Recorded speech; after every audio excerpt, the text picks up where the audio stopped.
To Advaita Vedanta Satsang House. The ongoing sessions are offered by Binduji are on Bhagavad Gita, but from an Advaitic perspective.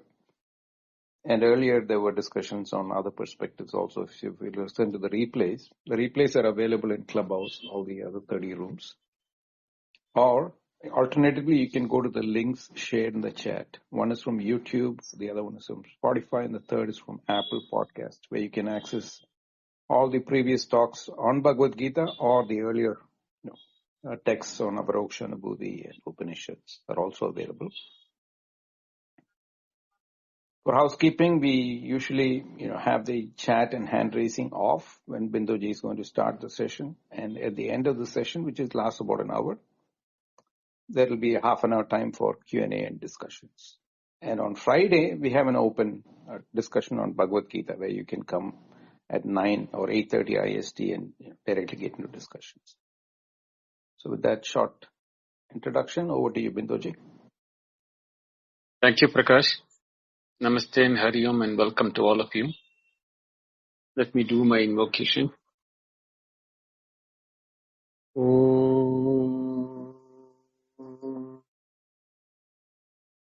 Namo Brahmadibhyo Brahma Vidya Sampradaya Kartrubhyo Vamsha Rishibhyo Mahadbhyo Namo Gurubhyaha Shruti Smriti Purananam Alayam Karunalayam Namami Bhagavat Padam Shankaram Loka Shankaram Shankaram Shankaracharyam Keshavam Badarayanam Sutravashikritau Vande Bhagavantau Punah Punaha Ishvaro Guru Ratmeti Murti Veda Vibhagine Vyomavat Vyapta Dehaya Dakshinamurtaye Namaha. Om Shri Gurubhyo Namaha. The Bhagavad Gita Dhyana Slokam. Yam Brahma Varunendra Rudra Marutaha Stunvanti Divyai Stavai Vedai Sangapada Upanishadai Gayanti Yam Samaga Dhyanavastita Tadgatena Manasa Pasyanti Yam Yoginaha Yasyandam na Vidussura Suragana Devaya Tasmai Namaha Devaya Tasmai Namaha Devaya Tasmai Namaha. Oh. So in the yesterday's class there was a request that I explain the translation and meanings of the verses which I just chanted. The first one is Om Namo Brahmadibhyo Brahma Vidya Sampradaya Kartrubhyo Vamsha Rishibhyo Mahadbhyo Namo Gurubhyaha. Om, salutation to those beginning with Brahma, Brahmadibhyo. Brahma Vidya Sampradaya Kartrubhyo means the founders of the tradition of Brahma Vidya, which means self-knowledge or study about Brahma. Vamsha Rishibhyo means to the lineage of sages who has transferred this knowledge in the tradition. Mahadbhyo to the great ones, not only sages, but there are a lot of kings and other, grihasthas and other people who have contributed to this parampara. Namo Gurubhyaha. So my salutations to all the gurus on the parampara. We all know what is the meaning of Om. It is a primordial sound representing the Brahman. It includes 3 alphabets, A, U and Ma. A, U will become O, and Ma, when it added, will become Om. The position for these things is A is from the throat. U is the middle at where the air passes through the center of the palate, on the upper palate. And the last is when we close the mouth, that is the last word we can utter. Basically, what is that? It represents everything, because all things are known by words, names and forms. And names and forms are expressed by words. And when we include the first alphabet A and the end alphabet M, including the middle one, the three put together represents the entire words. All words through which we know the empirical world. Without word, we have no knowledge of anything other than the self. But the self or the Brahman, Atma or Brahman, is what is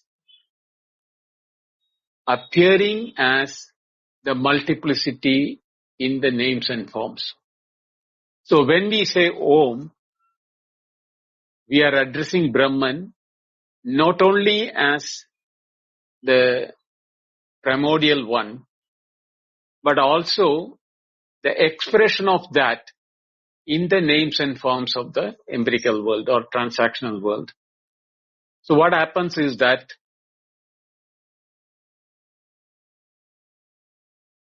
just as gold in the form of ornaments, or the mud in the forms of potteries, or water in the forms of waves, cloud, etc., all things which we experience in this world is from the Brahman. Now, Brahman directly cannot be known, or Atma cannot be known as an object. But the nature in which we experience the world of objects, we do not know they are Brahman or Atman. Even though the Upanishad says, Sarvam Khalu Idam Brahma, everything in this is nothing but Brahman. And that is why the 9 examples were given in the Chandogya Upanishad, starting from the mud and the potteries, the gold and the ornaments, the iron and the, iron ornaments, iron equipments, etc.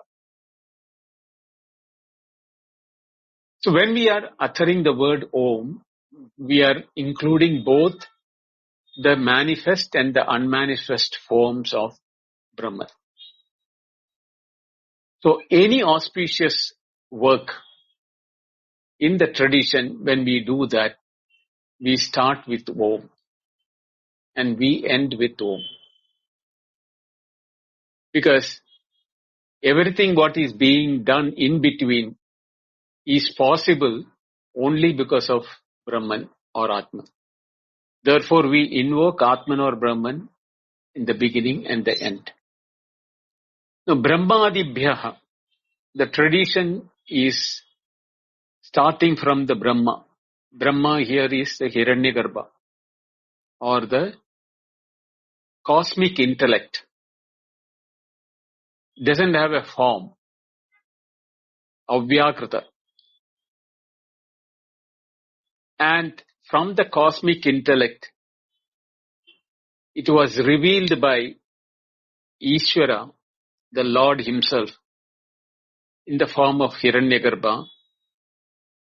And from his intellect, what has come out is called the Vedas. Therefore, he is considered the Adi Guru, the first teacher. So when we say Brahmadibhya, means starting with Brahman, and the manifest form of that as a cosmic intellect is the Hiranyagarbha, whom we consider as Adi Guru. Then Brahma Vidya Sampradaya Kartribhya. There is a Sampradaya or a tradition of Brahma Vidya. Brahma Vidya means Vidya of Brahman, or the knowledge of Brahman. Brahma is also the word which is used for Vedas, because that was the first one to be uttered. So Brahma Vidya Sampradaya means in the teaching of tradition of Brahma Vidya, Kartrabhya means who have all contributed for it, for transmission of this knowledge through the ages. And you are not following a personal philosophy here by anybody. It is not dictated or uttered by a specific name which we can attach to. When we say cosmic intellect, it is that Brahman itself. Then we call them Vamsha Rishibhyaha. This is where we have the manifest forms of the teachers. Vamsha Rishibhyaha means like starting with the various teachers in the Vasishtha, Vyasa, Shuka, Yajnavalkya, etc. All of them are the lineage of sages, Vamsha Rishibhyaha. Then we say Mahadbhyaha.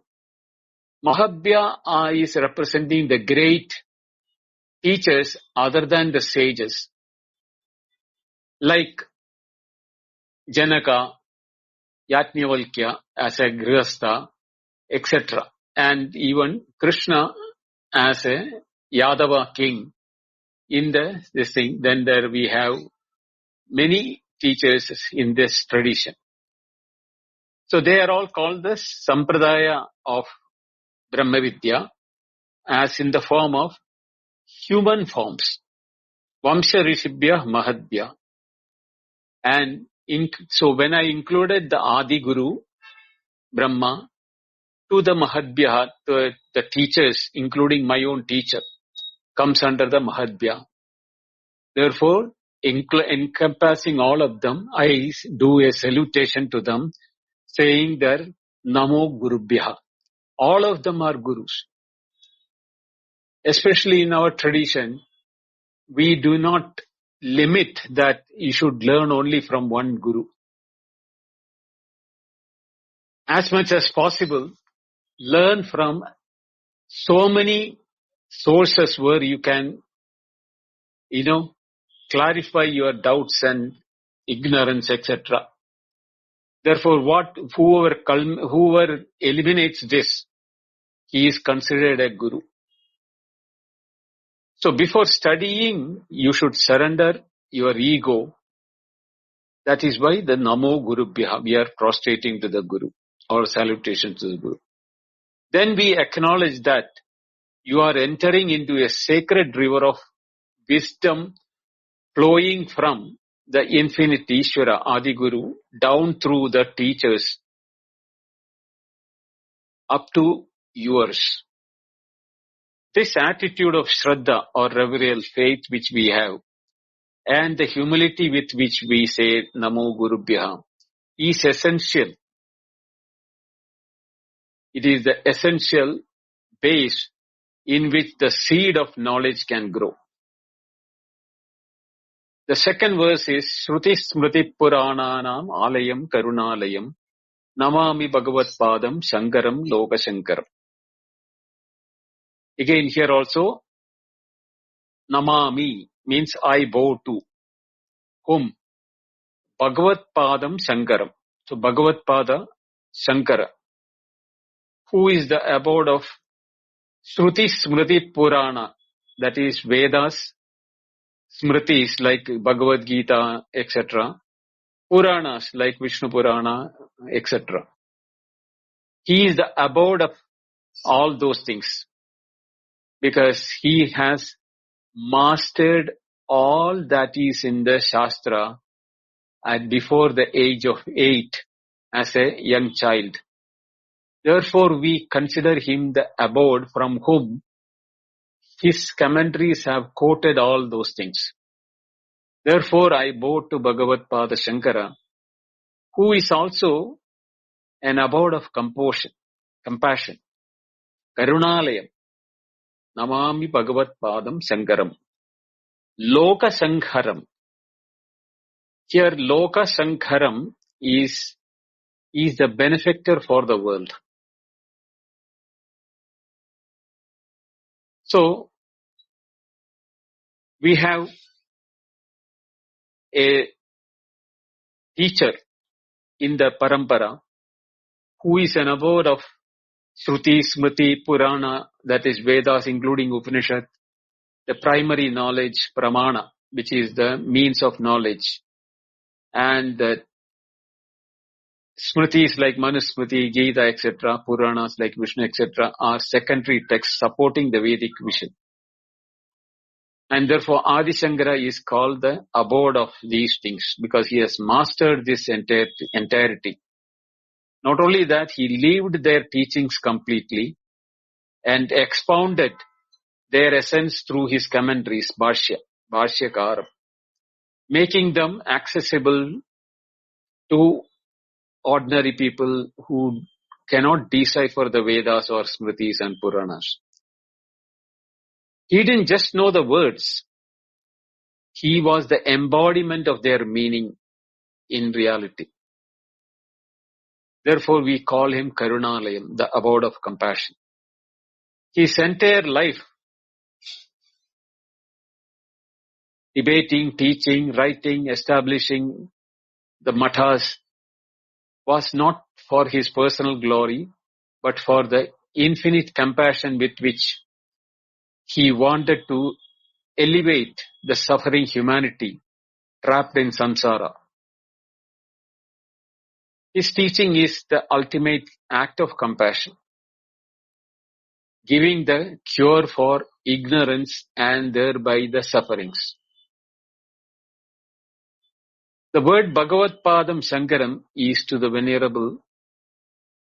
Bhagavad Pada means the one whose feet is Bhaga, means divine glory. So this signifies the revered status of a Jivan Mukta. Only a person who knew can expound in it. Therefore, he is definitely a Jivan Mukta with the knowledge of the entire Puranas, Smritis and the Vedas. And the word Loka Shankaram is, Shankara means the word is, some means auspicious. Kara means one who does.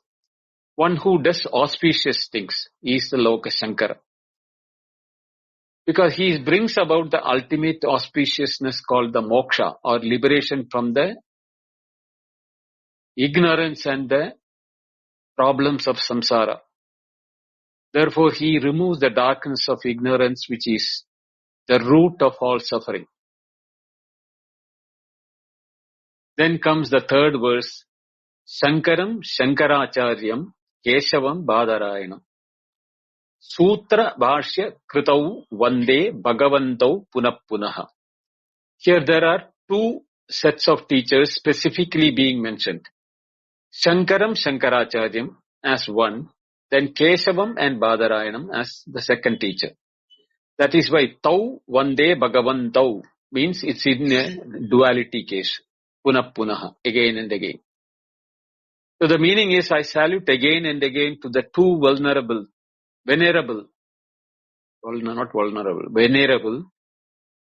teachers, Shankara and Shankaracharya, Keshava and Badarayana, the authors of Sutra and the commentary.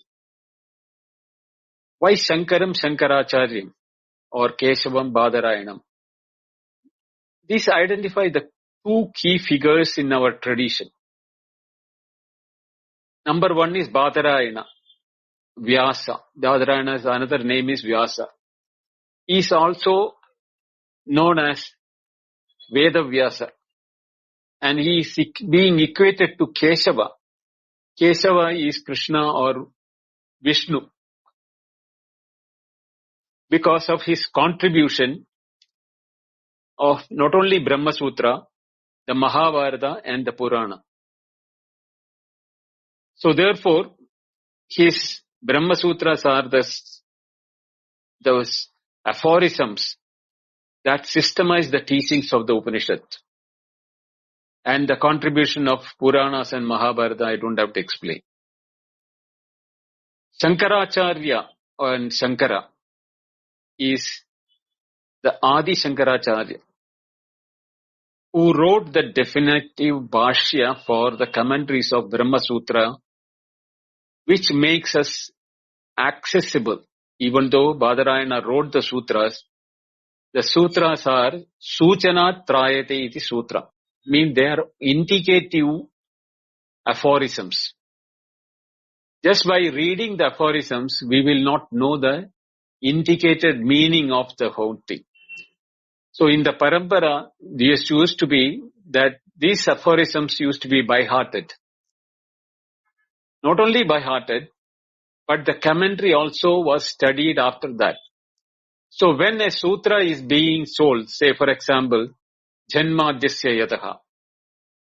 So that the meaning, the word meaning of that is the beginning of Janma, etc. From which, that is all what is the word meaning is. But then when Shankaracharya wrote the Bhashyam for it, it runs into pages. Because he is explaining with reference to the Upanishad and how this word, from whom the creation has started, how it has started, all those explanations are brought in. If we read only the aphorism, Janmadhyasya Yadaha, we may not know that. But when Shankaracharya wrote the commentary for it, Bhashya, then only it became understandable to us. Therefore, Shankaracharya is considered equal to Shankara, the Ishvara himself. Clarifying the meaning and defending them against the other schools of thought which were refuting the philosophy of Upanishads. So Sutra Bhashya Krito means to show that Sutra and Bhashyas are the two things between them they have created. Vyasa created the Sutras and Bhashyas were written by Shankaracharya. Vande Bhagavanto Punah Punaha. So Vande means I salute to the Bhagavanto means two venerable ones again and again. Then the fourth one is Ishvaro Guru Atma Iti Murti Beda Vibhagine Vyomavat Vyapta Dehaya Dakshina Murtaye Namaha. Salutation to the Dakshina Murti, who appears divided into forms of Ishvara, Guru and Atma, whose body is all-pervading like the space. So what is that Ishvara, Guru, Atma? These are not three different entities. They are three apparent perspectives of forms, Murti Beda, of the one non-dual reality. That is why Vyomavat Vyapta Dehaya, that word, like a sky pervading everywhere. This truth of Brahman is indeed now appearing as Ishvara, Guru and Atma in three bodies. Just like the space can be divided into three parts, calling part A space, part B space, part C space. But in reality, it cannot be divided. It is one and the same. But for transactional purpose, we have the three parts. Same way, the three bodies of Ishvara, Guru and Atma are nothing but Brahman only. Atman, okay. The Guru Ishvara is the Saguna Brahman. Guru is the one teacher who imparts the knowledge, Tattvamasi. Atman is our own innermost self. The very consciousness that is reading these words or, hearing these words or understanding these words. This is the Nirguna Brahman without attributes. We are not the body. The body is not listening. The body is not reading. The sense organs are contacting the words, alphabets, etc. or listening to the sounds of what I am telling. But the knowledge is taking place in the consciousness. Therefore, Atma is the consciousness in which the knowledge takes place. Murti Veda Vibhagine means the same thing divided into three Trimurti, Ishvara, Guru, Atma. And divided how? Vyomavat Vyapta Dehaya. The body is like space, Vyoman. And that is the nature of Dakshinamurti. The Dakshinamurti is the Guru often identified with Shiva himself. His body is not limited to human form. He didn't teach using words. Mauna Vyakya Prakatita Parabrahma Tattvam Yuvanam. His teaching was a silent imparting of knowledge. And that can happen only from consciousness to consciousness. Limitless, all pervasive. Therefore, Dakshinamurtaye Namaha. My salutations are to the Dakshinamurti, who has now divided in the form of Ishvara, Guru and Atma, and imparting the knowledge to me through the Guru Parampara. This is the verses of the Guru Parampara. The last one is the Gita Dhyana Slokam. There are many slokas. I have taken the last one only for my, chanting. Yam Brahma Varuna Indra Rudra Marutaha Stunvanti. Yam means whom. Brahma, Varuna, Indra, Rudra, Marutaha. These are all the divine gods' names, different names, or for the different principle in which they appear. Brahma is the Hiranyagarbha, the primordial consciousness. Varuna is the god of, water. Indra is the lord of the sense organs. And the the dik or the directions, the 8 directions in which, the space is pervading. Marutaha, Rudraha. Rudraha is the name of Shiva, or in the form of the primordial Ishvara, who is taking the form of the first Ishvara. Marutaha is the odd of air, breathing. So, Stunnandi Divyai Stavai. So, these divine forms is being praised. These gods are praising whom. That is what I am going to do. Thus, Devaya Tasmai Namaha is the last word. To that Deva, where the Indra, Brahma, Varuna, Rudra, Maruta, all of them are praising him. Vedai Sangha Patakrama Upanishataihi Gayandi Yam Samagaha. Samagaha means those who are chanting the Sama mantras, Sama Veda. What are they doing? They are chanting Veda. And Sangopatakkramai mean with the Pada, Upakrama, etc. Upanishadaihi, all the Vedantas. Gayandi means by chanting them. In all those things, the one which is being adored and, praised in all these Veda, Upanishad, etc. is that entity, Yam. The same Indra, Varuna, Rudra, Maruta, all of them are praising. So even the Samagaha, the Vedic rishis are also chanting about him. Tanvandi Dhyana Vastita Tadgadena Manasa. Dhyana Vastita, Dhyana Vastam. Tadgadena Manasa. When the mind is in the Dhyana Vasta, or in the state of meditation, where the mind goes and takes refuge. Manasa Pashyandi Yam Yoginaha. These yogins who are eternally in the state of meditation and where their mind take abode in the serenity of the Atman in them. That again, that Yam Yoginaha, with the yogis are praising them, reaching them. Yasyandam na vidu sura suragana. Yasya andam means the limit of which na viduhu, nobody knows.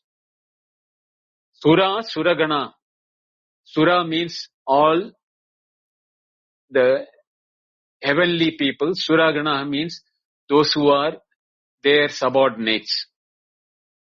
To that Deva, Tasmai Namaha is my salutations. Devaya Tasmai Namaha, Devaya Tasmai Namaha. This is how the chanting is done in the beginning of my invocation. So, you asked me for the meaning, so I have given so that you remember this and you can follow the meaning when I am chanting from tomorrow onwards. Now back to Bhagavad Gita.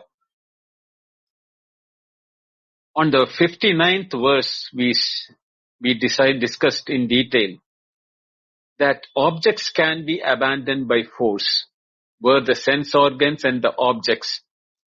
But the desire which is prompting the senses to get entangled with the objects cannot be.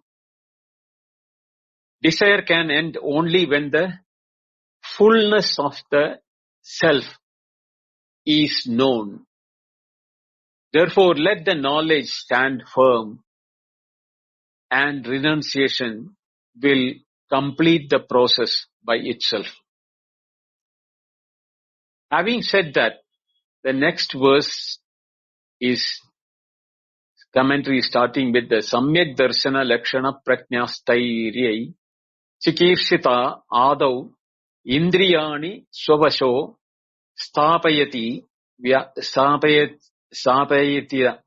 Avyayani Yasmat Tad Anavastha Apane Dosham Aha. One who desires to accomplish the steadfastness of wisdom, which was told in the previous sloka, which is characterized by the right vision, Samyak Darshana, must first establish the senses under one's control. Because controlling the senses with the right knowledge is very important. If they are not established under the control of the Samyak Darshana or the right vision, what will be the defect is explained in the next verse. Therefore, next verse says, Yatato hyapi kaunteya purushasya vipaschitaha indriyani pramadhini harandi prasabham manaha. Yatataha means those who are still striving. Indeed, in spite, api means in spite of. Indeed, those who are still striving, in spite of their, striving for achieving this knowledge. Kaunteya means, O Kuntiputra or Arjuna. Purushasya vipaschitaha, of a man of full discriminating knowledge. Even for him, Indriyani pramadhini, his sense organs, when agitated, pramadhini, prasabam haranti manaha. By force, the mind is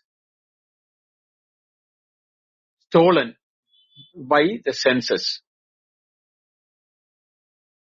So, the turbulent senses, that means if you do not know how to control your senses, O Arjuna, will carry away by force the mind of even a wise man, though he is continuously striving. Now, this is exactly the answer for Venkat's question yesterday in the last which he asked. We are experiencing a tranquility, but we are not able to hold on to it. The mind goes back to its routine activity later. So, why is it happening? Let us look into it. Krishna himself is giving the answer to Venkat.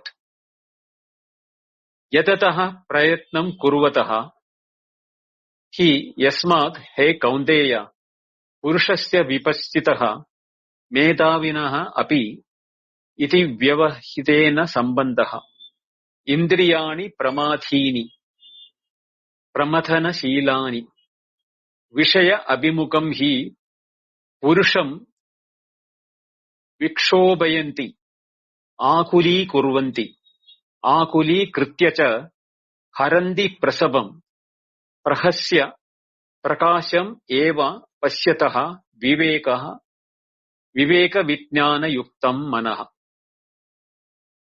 There is one statement, Shankaracharya's Bhashya. I'll translate it in English. Even while striving,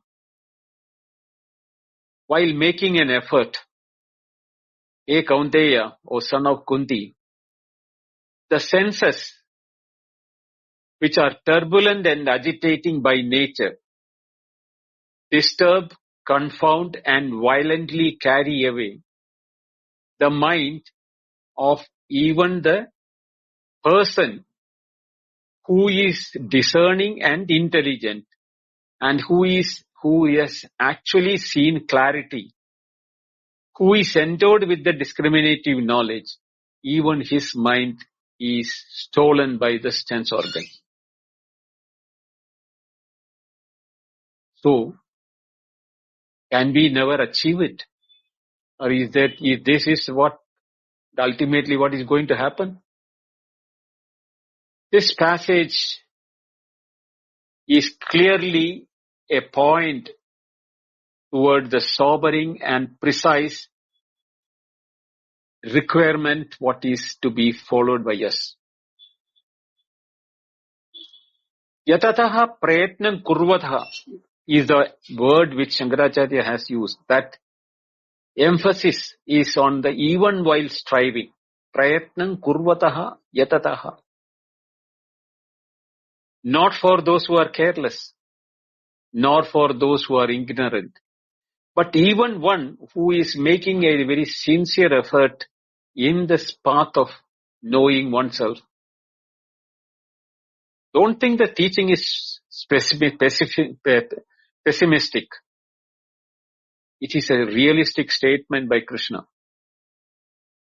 Spiritual effort does not immunize one from sensory turbulence. It is just like a horse which is not bridled. That is why later when we are in the later chapter where Krishna himself gives an example of the human body as, a chariot driven by horses. The mind is the rope to control the sense organs. And the charioteer who controls the horses is the intellect. Like that he is explaining that when that comes, we will again go through this example again. Vipaschitaha medavinaha. There are two words which Shankaracharya very clearly used to indicate they are not ordinary minds,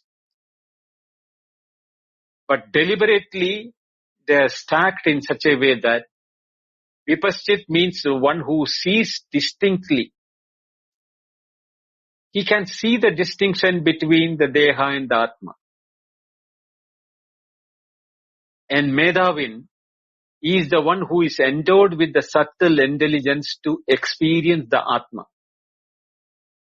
Even such a person is not automatically safe. Therefore, complacency has to be eliminated. Insight without vigilance is vulnerable.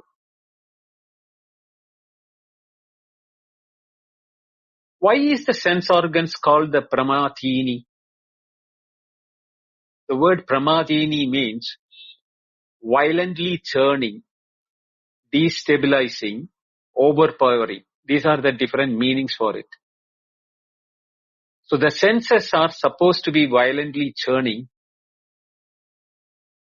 destabilizing us from our intellect, which is now realizing the self, and overpowering potency in them is the reason why they are able to steal the mind or the intellect toward the sense objects. The senses do not merely invite attention. They are not passive people just standing that as a sense organ, sense organs passively standing.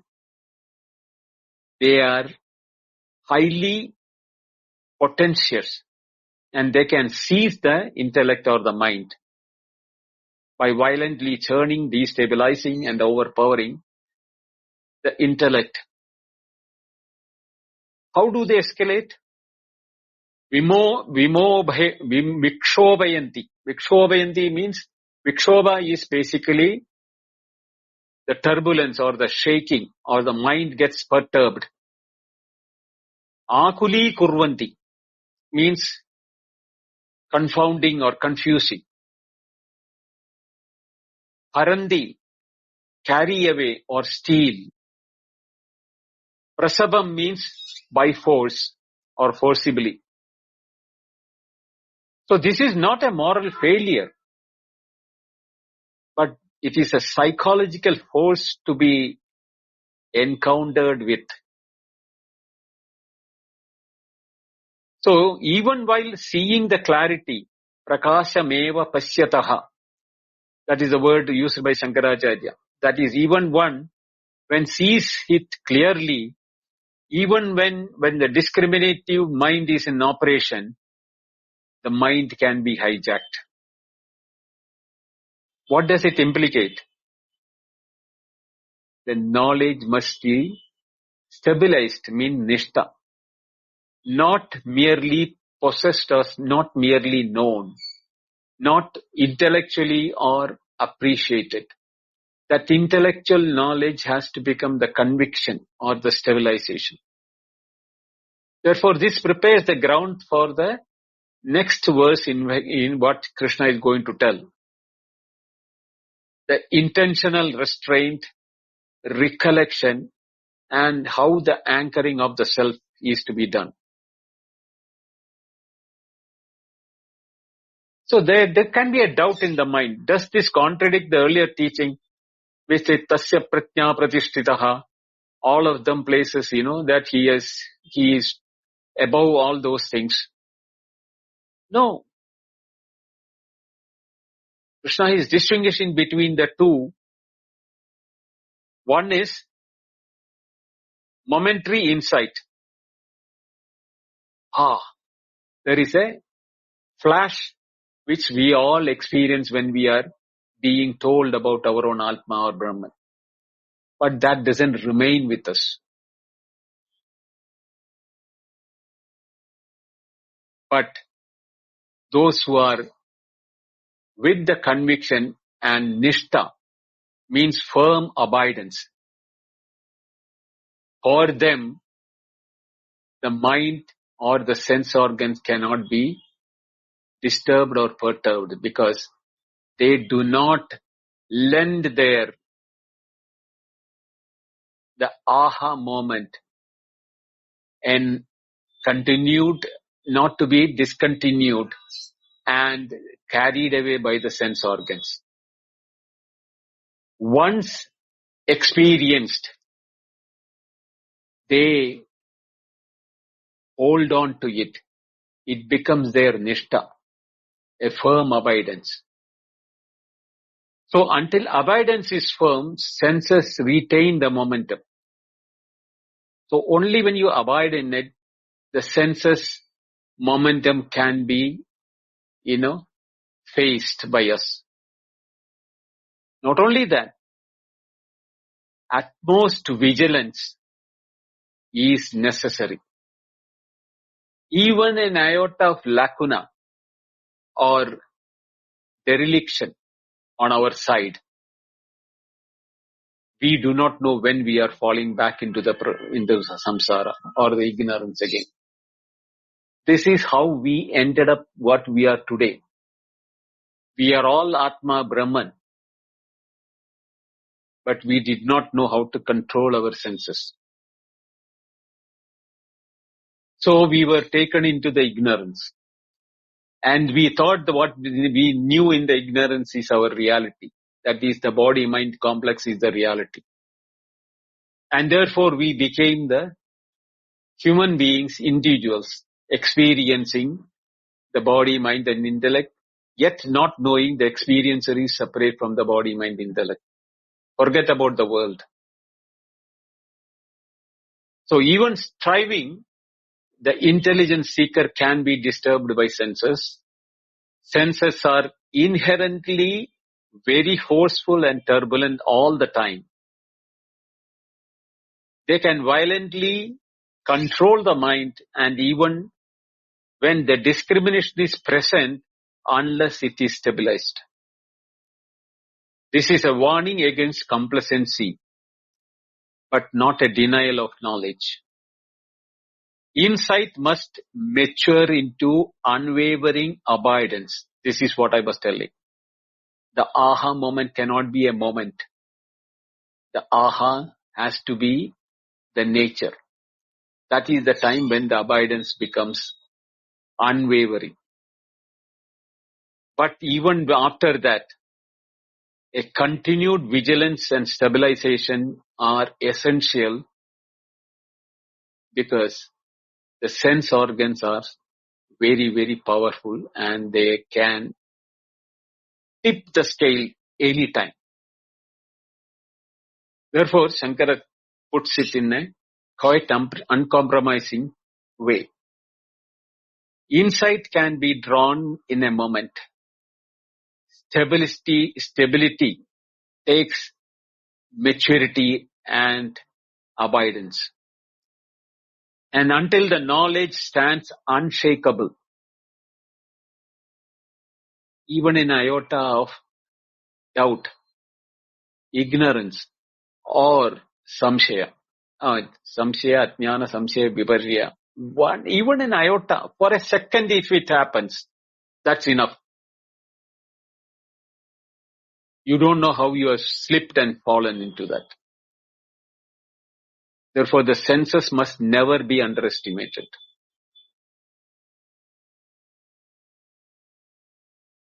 Yata tasmad, the next verse, 61. Tani sarvani samyamya yukta asida matparaha vashehi indian yasyendriyani tasya prajna pratishtita. Now, how does a man of established fixed mind, how did he achieve it? That is being given in this verse. Tani means those senses, sarvani, all of them. Samyamya means controlling them and keeping them permanently under control. Samyama is not a momentary controlling or momentary withdrawal from them, or, temporary aloof nature from the sense organs. No. Samyamya, the word itself is so powerful that it is as if a elephant is chained by all the four legs, and not only that, that chain is then tied to the root of a strong tree when the elephant is in a rut. Same way, that is the word samyamya means. So we have to keep our sense organs, all of them, under control. Then, yukta asida matparaha should be situated in a state of engagement, yuktaha, where matparaha, in relationship with me. This is where we need a lot of deciphering. If it is in the devotional form, the me is for Krishna. If it is for the Advaita thing, it is for the self, Matparaha means in relationship with the self. That experience which we are, momentary experience which of the self we have got, that has to be maintained. Yukta asida. Always we have to just only keep the sense organs in control. We have to keep the relationship with the self. That is indirectly saying abiding in the self. Vase means in subjugation. He, yasya indriyani. When the whose indriyan in the sense organs are under subjugation by the samyamya. Not only it is controlled, but it is also under subjugation. Under tasya prajna pratishtita. Only then he will be established in the self. So restraining the sense organs by mind, the master of yoga would sit, making me his goal, or the intellect of that person will be stabilized, whose sense organs are under control. Shankaracharya is again here has written only 2 sentences. Tani sarvani samyamya samyamanam vashikaranam kritva yuktaha samahitaha san asitaha matparaha aham vasudevaha sarva pratyagatma paraha yasya saha matparaha na anya aham tasmad iti asitaha iti arthaha evam asinasya yatehe vashehi yasya indriyani vartande abhyasa balat tasya prajna pratishtita. Let us look into the first statement. Tani sarvani samyamya. Samyamya means samyamanam, vashikaranam kritva. Having restrained all of them, brought under the control of the mastery of this, the sense organs are under control and the mastery. Having been collected them, brought them samahitaha, yuktaha, samahitaha. Well composed. Asita means let him remain seated. Means let him be abiding. With me as the supreme goal. I am Vasudeva. Aham Vasudeva. The supreme inner self of all. Now Shankaracharya has used the word Aham Vasudeva, the supreme inner self of all, because later Krishna is saying that I am Atma Gudakesha Sarva Bhutashayastita. So that he cannot say that time he is telling something different. So he has used the same thing, that I am the self of all, but called as Vasudeva. Is means that Lord Krishna is a person who has realized his nature, his reality, and he knows that he is the self in himself, in Arjuna, and all the people there assembled for fighting each other. All of them are nothing but Krishna only. So is Krishna waging war with Krishna?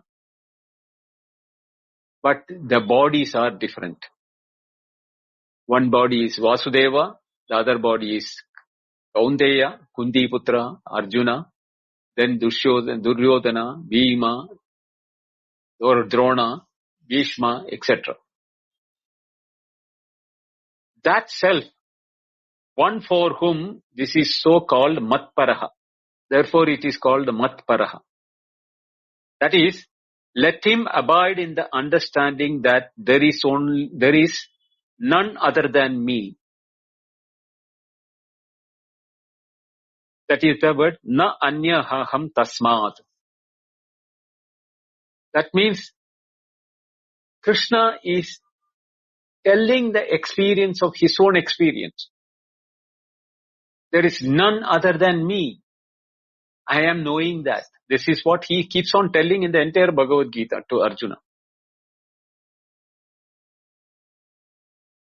And then he says, or such a renunciate who knows that the self in himself, thus abiding in himself, whose senses indeed move under his control. That means, Vashehi yasya indriyani vartande. It is under control of his. He is not under the control of the senses, but he is the one who is in control of the senses. By how? By strength of practice, abhyasa balat. It is the practice which makes him perfect. Because abhyasena tu kaundeya vairagyena cha grishyate. These are the examples what Krishna tells to Arjuna in later. From practice and discrimination or detachment, you can achieve this. His wisdom becomes firmly established. So, the final stabilization of wisdom. This passage resolves the tension which we were introduced in the previous verse. If the senses can overpower even the discerning, what secures the stability? The answer is twofold. Restrained and non-dual orientation. Samyama is the mastery of restraining. It is not a violence. Vashikarana, bringing under mastery. It is not a suppression nor a hostility towards sense organs. It is a governance of restrainment, not a mutilation. Yuktaha samahitaha, 2 words. Inner collectedness. Yuktaha means integrated or yoked inwardly. He is yoked with the self within. Samahitaha means he has gathered the sense organs so that the sense organs are under his control, and then he has yoked himself to the self. This collectedness is the psychological condition for stability. And where does he stabilize it? Matparaha. That is the orientation, decisive orientation. Very radical and unmistakable way in which he is saying that Vasudeva is not merely a deity external to the seeker, but he is a sarva pratyagatma. He is the inner self of all. Thus, matparaha means I am the one, or I am none other than that supreme reality residing in every one. This is an Advaitic identity, not a devotional dualism. The phrase, na anya aham tasmad, is a decisive seal for that. Krishna says later also, ananyas chindayando mam yejano paryupasate, tesham nityabhiyuktanam yogakshemam vahamyam. There also we will say, ananyas chindayando mam, not thinking me as separate from you. We will reach, when we reach that verse, we will discuss that. So why practice still matters? Even for a jnani, practice matters. Abhyasa bala, the strength of repeated assimilation. Until knowledge is fully assimilated, habits linger. Sense retain momentum. Practice here means repeatedly abiding in the identity, repeatedly refusing the sense organs pull towards externality. There are so many stories written in the Puranas by Vyasa for us to understand that how a flicker of the mind, one small flicker of the mind is enough for us from a jnani to become a bhogi or the ordinary man. The famous story of Ajamila, who is supposed to be a realized person. He got entangled with a compassion for another person and he forgets his own reality. But he names his children in the name of the Lord. Therefore, at the time of departure, when the divine angels or the demons substitutes came to lift him, the story says he called his son's name, Narayana. And that one word was enough for him to remind him about his true nature. Even though he called his son 100 times before that from childhood. When he saw death in front of him, he called Narayana, which reminded him about the knowledge which he had. That realizes him back to his state of freedom. Therefore, the final creation of stability, whose senses move under his control, his wisdom is stabilized. This control is not a repression. It is a non-compulsion. Stop it here. We will read the 62nd verse tomorrow's class. And it's this 62nd and 63rd are to be studied together, which we will do it tomorrow. Om Purnamada Purnamidam Purnat Purnamudachyate Purnasya Purnamadaya Purnameva Vashishyate. Om Shanti Shanti Shanti. Harihi Om. Shri Gurubhyo Namaha. Harihi Om. Thank you. Dhanyavada. Thank you very much, Bindoji. The chat and hand raising are open for any Q&A.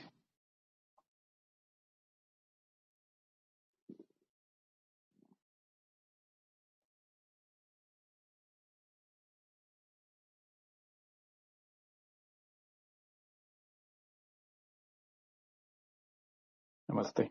Okay. Did Krishna answer to your question? Yes, Binduji.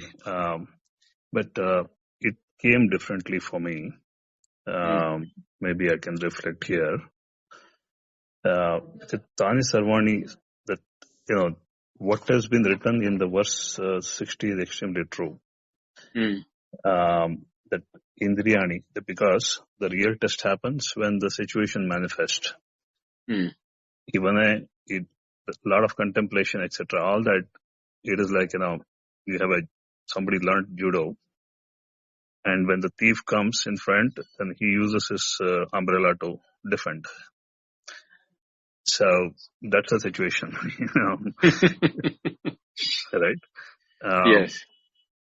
That says a lot. Yes. When the very deep relationships, all that manifest, when you will know that knowledge of what use, right? So that's the reason why I took the path of yoga.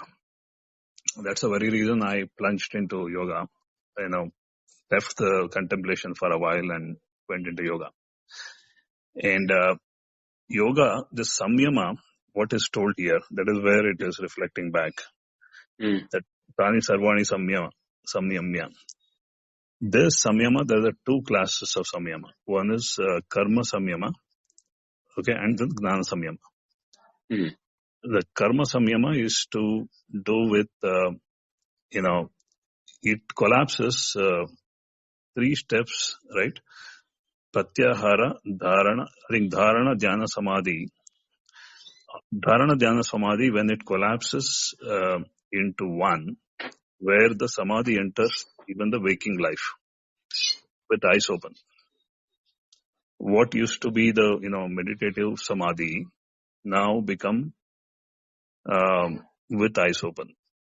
That is that samyama is the 3-way, collapse, where the power over even the, that when the eyes open is important because all the senses are operational, yet your samadhi state is on. So that's karma samyama. Basically, it is come from the, liquidating the, we integrate, both body, the vital, and, the, I think when you integrate these, what happens is, the tranquility simply pervade without asking for it. That is because we have a practice where with eyes open we meditate. Yes. That's where the karma samyama is. I think jnana samyama is non-duality. That is exactly covered here by the Bhashya. I want to ask something. Karma, just wait a minute. Yeah. Karma samyama, as per you, what you said, is mandatory and needed to know how to control your senses. But it is just like, you are trying to hold a bull which is coming to attack you by the horns. The moment you leave the horns, it will throw you again. But the knowledge that taking the bull by the horn and how to tie it down is what the knowledge is all about. That's perfect. That is where the knowledge has to be the final one which can control the sense organs and the mind. If you are not in a state like that, karma samyama alone will not suffice. That's perfect, Abhidoji. I think the point I try to now I get to is, it is like, you go into a calculus class without fundamentals of mathematics. So that is what is happening. Right. Basically, the bhava shuddhi not happened, and try to come into gnana. Then this pitfall is guaranteed. Yeah, got right. it. So I think that is what is well split up. That yes. Tani Sarvani Samyamya. I think this is a missing the yoga before coming to gnana led to this that complex circus. That is how I reflected it, Vinduji. Okay, right. But this is being discussed later in the 6th chapter, very detailed. Yes, Vinduji. I think we'll wait for it. I think this is my answer. This is my reflection today. Yeah, good.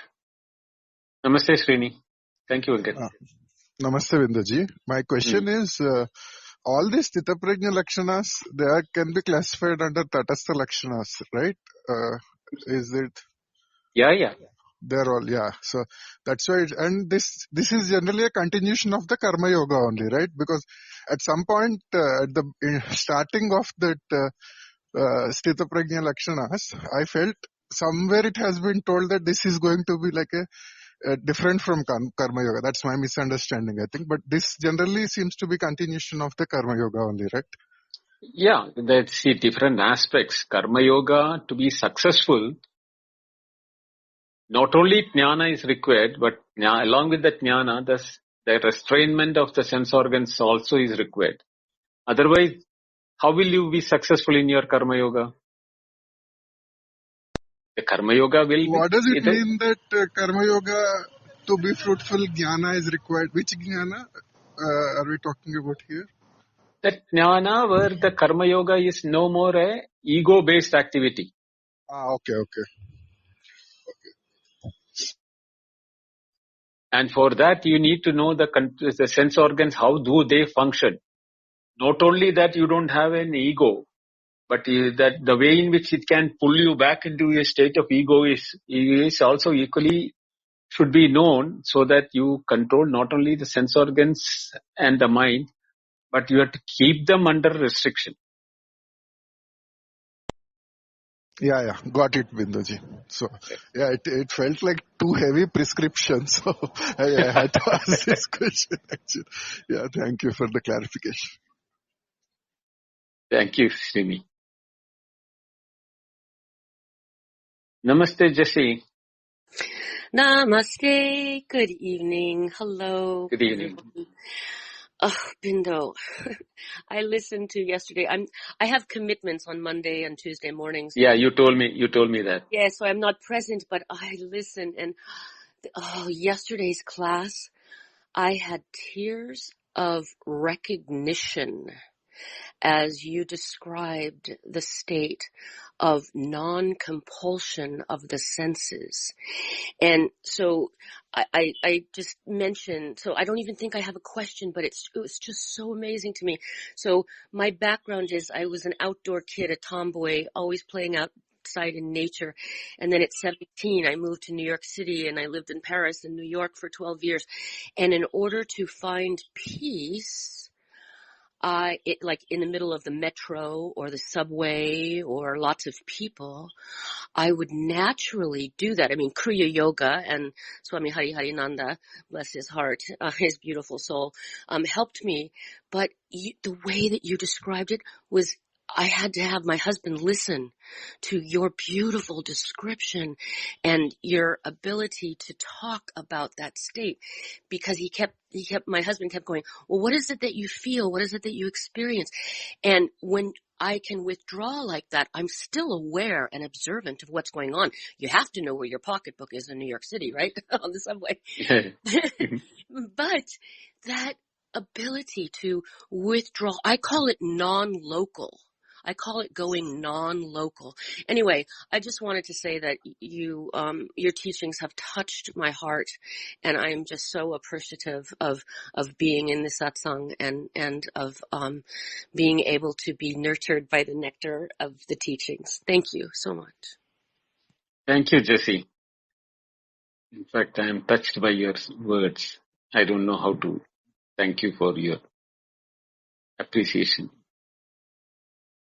Anu also has said the same thing in her private message to me, that she also went through a similar situation. So, you are blessed. That's all I can say. Keep doing it.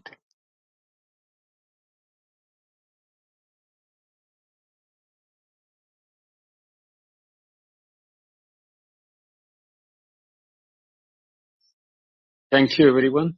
We'll meet tomorrow with the continuation of the same and the two verses which are to be studied together. That will be taken up tomorrow. And as Prakash normally will say, today I'm going to do that. There are links available in the chat for the YouTube, Spotify, and Apple podcast. So if you want to listen without getting into the clubhouse, you can use that. But replays are available in the clubhouse also for all the classes which I have taken. But these links have got other classes also, like the Upanishads and Nasadiya Sukta, Aparoksha Anubhuti, Dakshinamurti Stotra, etc., which I have are done very early in the clubhouse and outside.